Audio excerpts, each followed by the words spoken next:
Assalamualaikum warahmatullahi wabarakatuh. Halo teman-teman, perkenalkan saya Putri Wulandari dari 10A Keperawatan. Di sini saya akan menjelaskan tentang teks laporan hasil observasi. Apa sih teks observasi itu?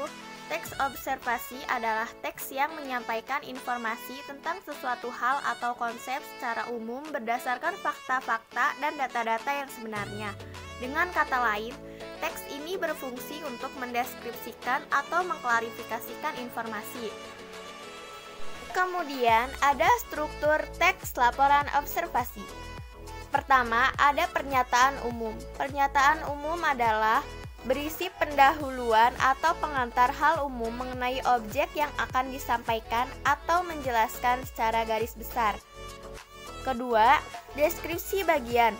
Deskripsi bagian berisi uraian detail mengenai objek yang disampaikan. Dan yang ketiga, ada deskripsi manfaat. Deskripsi manfaat adalah bagian deskripsi manfaat yang berisi suatu penjelasan bahwa hal yang diamati memiliki fungsi atau manfaat dalam kehidupan.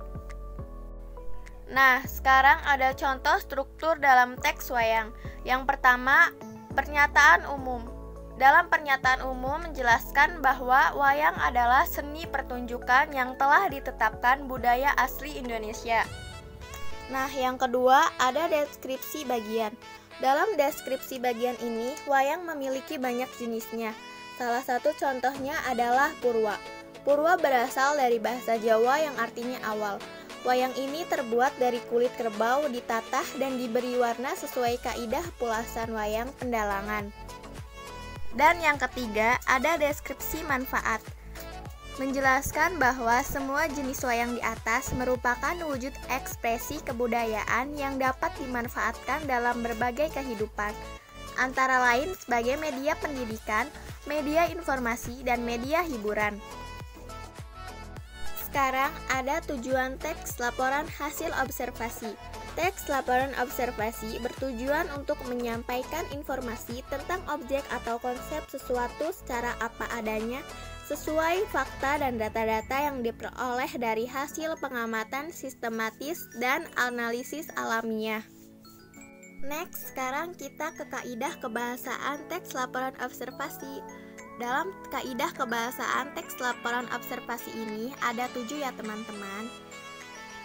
Dalam pembelajaran bahasa Indonesia, pasti kita pernah belajar tentang frasa nomina, kata konjungsi relasional, verba aktif, afikasi, kata keilmuan, kalimat definisi dan kalimat deskripsi, dan yang terakhir kalimat simpleks dan kompleks. Nah, kalau kalian lupa sama pengertian kaidah kebahasaannya, sekarang kita jelasin ya. Jadi, frasa verba adalah kelompok kata yang terbentuk dari kata-kata kerja. Kedua, nomina adalah kata yang merujuk pada nama seseorang, tempat, atau semua benda yang segala yang dibendakan.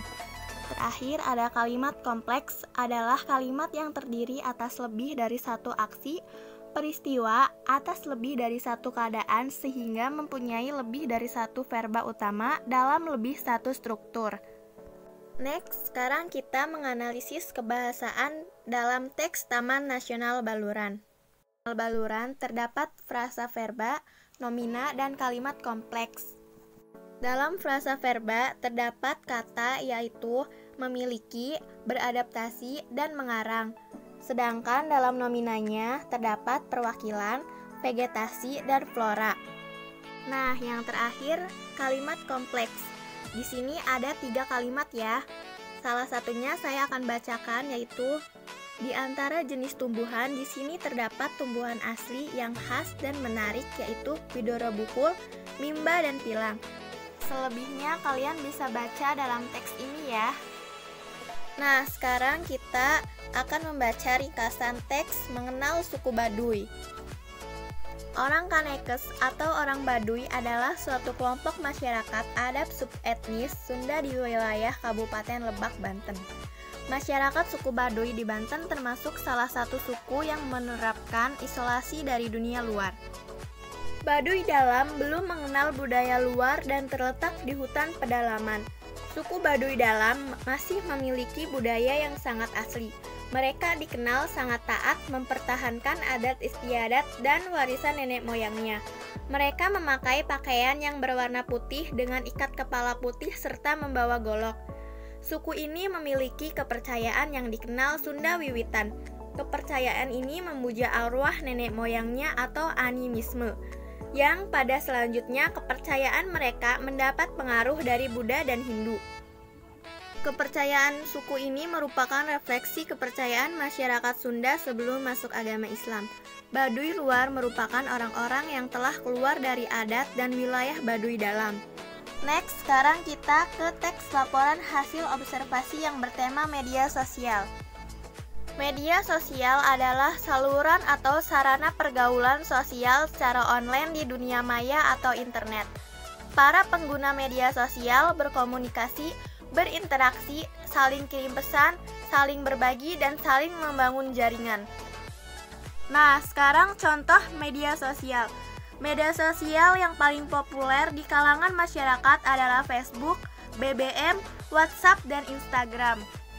Facebook merupakan media sosial yang memiliki fitur chatting atau obrolan yang digunakan untuk mengobrol dan mengirim pesan kepada orang lain yang juga mempunyai Facebook. Melalui Facebook, kita dapat mengunggah foto, video, ataupun status. Kedua, BBM atau BlackBerry Messenger merupakan aplikasi pesan instan yang dikeluarkan oleh perusahaan BlackBerry. Dengan aplikasi ini, seseorang dapat berbagi informasi seperti teks, gambar, dan video.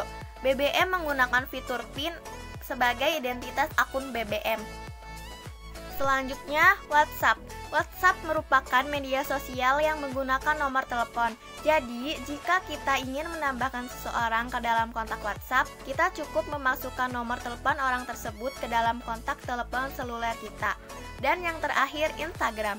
Instagram merupakan media sosial yang digunakan untuk berbagi foto atau video. Instagram menyediakan fitur chatting dan Instagram Story yang digunakan untuk mengunggah aktivitas-aktivitas pengguna Instagram melalui foto atau video.